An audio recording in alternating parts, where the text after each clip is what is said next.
Class. उड़ान आपका favourite book, सबसे प्यारी बुक है और इसमें अनेक प्रकार की कहानियाँ, कविताएं, रोचक निबंध और ऐसी ऐसी चीज़ें जो हमें कहीं कहीं तक बहुत मज़े से घुमाती हैं। और आज हम पता है कहाँ की यात्रा करेंगे? और ये सिंगापुर। सिंगापुर आपको मालूम है कहाँ है? हाँ, हमारे देश में नहीं है, ये एक अलग से देश है, हमारे देश के आसपास ही पड़ता है। और चलिए आज हम आपको सिंगापुर की यात्रा करवाएंगे। कैसा देश है, वहाँ क्या क्या चीज़ें होती हैं, उसके बारे में पढ़ेंगे। सिंगापुर की यात्रा। दुनिया में कई सुंदर देश हैं, हमारा देश भी बहुत सुंदर है, भारत देश। इस पाठ में एशिया के एक छोटे से देश सिंगापुर की चर्चा की गई है। चर्चा का मतलब बातचीत की गई है, उसके बारे में बताया गया है। तो आओ चले सिंगापुर की मज़ेदार यात्रा पर। देखें भाई, चलिए चलते हैं। मुकेश फूला नहीं समा रहा था। फूला नहीं समाना मतलब कि बहुत प्रसन्न होना। फूला नहीं समा रहा था एक मुहावरा है। उसने एक चित्रकला प्रतियोगिता में पहला स्थान प्राप्त किया था। पुरस्कार के रूप में उसे अपने मम्मी पापा के साथ 3 दिन सिंगापुर घूमने का मौका मिला था। अगले दिन मुकेश अपने माता पिता के साथ सिंगापुर के लिए रवाना हो गया। सिंगापुर उनके ठहरने का इंतज़ाम एक शानदार होटल में किया गया था। यानी कि उनको ये जो सिंगापुर यात्रा करने का अवसर मिला था वो एक पुरस्कार के रूप में मिला था, है ना। और अच्छे काम करने के अच्छे पुरस्कार मिलते हैं। आप भी अच्छे काम करेंगे तो आपको भी निश्चित तौर पर कोई ना कोई पुरस्कार मिलेगा। अगले दिन मुकेश के कमरे के दरवाजे पर दस्तक हुई, यानी आवाज़ की, किसी ने नॉक किया। मुकेश ने दरवाज़ा खोला तो सामने एक गाइड खड़ा पाया। गाइड क्या होता है? गाइड एक व्यक्ति होता है जो उस स्थान के बारे में सारी जानकारी रखता है और वो पर्यटकों को, यानी घूमने वाले लोगों को जो वहाँ सैर करने आते हैं, उन्हें साथ ले जाता है और स्थान स्थान पर ले जाकर उन्हें उन स्थानों की विशेषता के बारे में बताता है। तो गाइड खड़ा था, वह मुकेश और उसके माता पिता को सिंगापुर घुमाने के लिए ले जाने के लिए आया था। जल्दी ही मुकेश और उसके माता पिता एक विशेष गाड़ी से सवार होकर सिंगापुर घूमने निकल पड़े। मुकेश के पापा ने गाइड से पूछा, सबसे पहले हमें बताइए कि इस शहर का नाम सिंगापुर कैसे पड़ा और इसकी स्थापना कब हुई। प्यारे बच्चों, जब कोई देश बनता है तो वो ये तो है नहीं कि जब से पृथ्वी बनी है तभी से बना है। वह कभी ना कभी उसका निर्माण हुआ होता है, तो उसका कोई ना कोई काल होता है, कोई ना कोई समय होता है ना।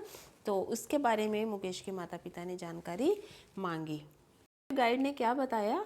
गाइड ने बताया, ऐसा माना जाता है कि लगभग 500 साल पहले सुमात्रा द्वीप का एक हिंदू राजकुमार यहाँ शिकार करने के लिए आया था। हिंदुस्तान का एक राजकुमार वहाँ 550 साल पहले शिकार करने के लिए वहाँ गया था। यानी ये सुमात्रा द्वीप पर बसा हुआ एक देश है। और जंगल में सिंहों को देखकर उसने इस जगह का नाम सिंगापुर, यानी शेरों की धरती, रख दिया। सिंगापुर, सिंह कहते हैं ना, सिंह शेर को बोलते हैं। तो वहाँ पर शेर बहुत रहते हैं, इसीलिए वो जो हिंदुस्तानी राजकुमार था उसने सिंगापुर इसका नाम रख दिया। तो कितनी अच्छी बात है कि भारतीय राजकुमार ने सिंगापुर देश का नाम रखा था। लेकिन इसकी स्थापना 1819 में सर स्टैमफोर्ड रैफल्स ने की थी। अब ये देश का नाम तो 550 साल पहले रखा गया था, लेकिन इसकी स्थापना 1819 में सर स्टैमफोर्ड रैफल्स ने की थी, जो ईस्ट इंडिया कंपनी की तरफ से यहाँ व्यापार करने आए थे। आपको पता ही, अंग्रेज भारत में भी आए थे व्यापार करने और हमारे देश को उन्होंने गुलाम बना लिया था। तो वहाँ पर सिंगापुर की स्थापना भी 1819 में यूरोपियन व्यक्ति सर स्टैमफोर्ड रैफल्स ने की थी। मुकेश ने गाइड से पूछा, अंकल सिंगापुर में किन किन देशों के लोग रहते हैं? देखो कितना अच्छा प्रश्न किया है कि क्या सिर्फ सिंगापुर में केवल सिंगापुर के लोग ही रहते हैं या और तो देशों के लोग भी रहते हैं? यदि और देशों के रहते हैं तो किन किन देशों के लोग रहते हैं? गाइड ने मुकेश को बताया, तुम्हारे देश के शहर तुम्हारे देश के शहर मुंबई से भी छोटे इस देश की जनसंख्या 35 लाख है। आपको पता है कि सिंगापुर कितना बड़ा है? जितना बड़ा हमारा मुंबई है ना, मुंबई, केवल मुंबई शहर, उससे भी छोटा है ये देश। पूरा देश उससे भी छोटा है और वहाँ की जनसंख्या केवल 35 लाख है। इनमें से अधिकतर चीनी और मल्य हैं। चीन के रहने वाले और मालदीव के रहने वाले मल्य लोग हैं। सिर्फ 8% लोग भारतीय हैं। वहाँ पर केवल 8% लोग ही भारतीय रहते हैं। थोड़ी ही देर में वे लोग जुरोंग बर्ड पार्क पहुँच गए। तो जुरोंग पार्क में वो लोग बर्ड पार्क में, जहाँ बर्ड पार्क क्या होता है, जहाँ पर पक्षी होते हैं, अनेक प्रकार के पक्षी होते हैं, उसे बर्ड पार्क कहते हैं। और वहाँ के बर्ड पार्क का नाम है जुरोंग बर्ड पार्क। ठीक है। जुरोंग बर्ड पार्क एशिया प्रशांत क्षेत्र का सबसे बड़ा पक्षी पार्क है। एशिया प्रशांत क्षेत्र का सबसे बड़ा पार्क है। कौन सा पार्क है? Zhurong bird park. गाइड ने बताया यहाँ पर तरह तरह के हजारों पक्षियों को देखकर मुकेश को बड़ा मज़ा आया। अरे हम भी जाएंगे तो वहाँ पे हमें भी बहुत अच्छा लगेगा। पक्षी तो वैसे ही बहुत अच्छे लगते हैं और अनेक प्रकार के पक्षी देखकर तो मन प्रसन्न हो जाता है। खास तौर पर उसे दक्षिणी ध्रुव के नकली वातावरण में आदमी की तरह चलते हुए पेंगुइन पक्षी बहुत अच्छे लगे, है ना। ये दक्षिण ध्रुव पर पाए जाते हैं पेंगुइन, तो वहाँ पर नकली वातावरण दक्षिण ध्रुव का बना रखा था और वहाँ पर पेंगुइन को भी जो थे वो मनुष्य की तरह 2 टांगों पर चलते हैं और 2 पाँव उनके, 2 आगे वाले हाथ वो ऊपर रखते हैं। अगले दिन गाइड मुकेश और उसके माता पिता को रेप्टाइल पार्क में ले गया। यहाँ तरह तरह के रेंगने वाले जानवर थे। रेप्टाइल क्या होते हैं? रेप्टाइल होते हैं रेंगने वाले, जैसे कि सांप है, छिपकली है, मगरमच्छ है, इनको रेप्टाइल्स बोलते हैं। तो वहाँ पर एक सिंगापुर में रेप्टाइल पार्क भी है और वहाँ रेप्टाइल पार्क में उसके पेरेंट्स, मुकेश के पेरेंट्स उसे लेकर गए। पार्क में एक जगह काफ़ी भीड़ थी।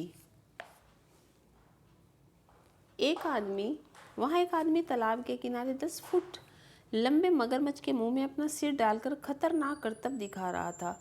देखो, मगरमच्छ से तो डर लगता है ना, उसके मुंह में अगर हम सिर दे देंगे तो हमें खा लेगा। लेकिन वहाँ पर जो व्यक्ति था वो ऐसा करतब यानी ऐसा आश्चर्यजनक दृश्य पैदा कर रहा था, ऐसा दिखा रहा था। मगरमच्छ के मुंह से जब ट्रेनर ने अपना सिर निकाला तो सभी ने तालियां बजाकर उसकी प्रशंसा की। ट्रेनर मतलब कि जो ट्रेनिंग देता है, सबने उसकी प्रशंसा की क्योंकि उसने बड़ा हैरतअंगेज काम किया था। इसके बाद वे सभी जूलॉजिकल गार्डन घूमने गए। जूलॉजिकल गार्डन में क्या होता है? वहाँ पर बहुत सारे पशु पक्षी रहते हैं। जूलॉजिकल गार्डन गए, वहाँ प्रशिक्षक के साथ डॉल्फिन का खेलना। वहाँ का भी ऐसे नहीं थे कि वहाँ कोई भी डॉल्फिन के साथ खेल रहा था, क्योंकि जो जंगली जानवर होते हैं उनसे हमें अपना बचाव भी रखना होता है, चाहे वो पार्क में ही क्यों ना हो। यदि हम अपने माता पिता या बिना प्रशिक्षक के वहाँ चले जाएंगे तो कोई भी जानवर हमें हानि भी पहुँचा सकता है। तो प्रशिक्षक के साथ डॉल्फिन के साथ खेलना, मस्ती करना मुकेश को बहुत अच्छा लगा। तीसरे दिन वे लोग विज्ञान केंद्र, सेंटोसा द्वीप, पार्लियामेंट हाउस, चीनी बौद्ध मंदिर तथा चीनी जापानी बाग घूमने गए। देखो भाई, यहाँ तो इतनी सारी चीज़ें हैं देखने की, तो हमें तो जब भी मौका मिलेगा तो हम सिंगापुर ज़रूर जाएंगे। विज्ञान केंद्र है, सेंटोसा द्वीप है, पार्लियामेंट हाउस है, चीनी बौद्ध मंदिर हैं तथा चीनी और जापानी बाग भी हैं। तो इसके बाद मुकेश ने होटल लौटते हुए कार में कहा, यहाँ इतनी हरियाली है और साथ ही यातायात भी कितना अनुशासित है। देखिए, सबसे ख़ास बात क्या थी? वहाँ पर बहुत हरियाली थी और यातायात अनुशासित था, यानी कि जो कार, बस, स्कूटर, गाड़ियाँ चल रही थी वो बहुत ही तरीके से चल रही थी, है ना।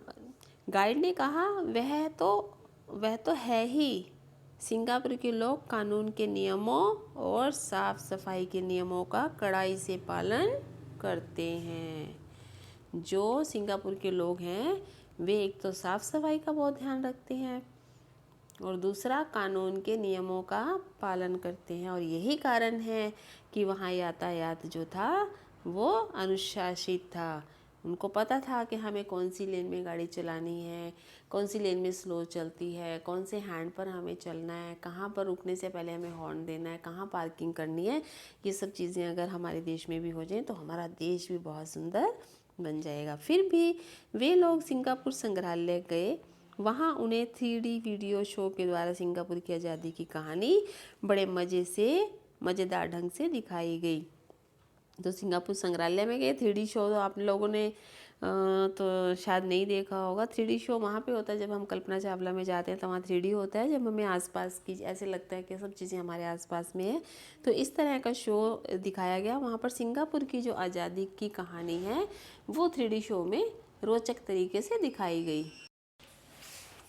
इसमें यह भी बताया गया कि सिंगापुर की आज़ादी की लड़ाई में भारतीयों ने बहुत मदद की थी। भारतीय तो देखो अपने पड़ोसी देशों की सभी की मदद करते हैं और आज़ादी की लड़ाई में भारतीयों ने सिंगापुर की बहुत मदद की थी। ये तो बहुत अच्छी बात है। शो के बाद मुकेश ने अपने लिए जीन्स, टी शर्ट और कुछ खिलौने खरीदे। इसके बाद गाइड से हाथ मिलाकर वे सभी भारत रवाना होने के लिए हवाई जहाज़ की तरफ बढ़ गए। तो हम जब भी जाएंगे हम भी हवाई जहाज़ में जाएंगे, है ना। तो इस तरह से अब हमने देखो, चाहे हम ये सिंगापुर नहीं गए लेकिन मुकेश की इस कहानी के माध्यम से हम सिंगापुर की कई चीज़ों के बारे में जानकारी मिल गई है। चलिए अब इसका अभ्यास भी किए लेते हैं। अभ्यास के लिए मैं अलग से वीडियो बना देती हूँ। ये हम यहीं पे समाप्त करेंगे। Okay, have a nice day.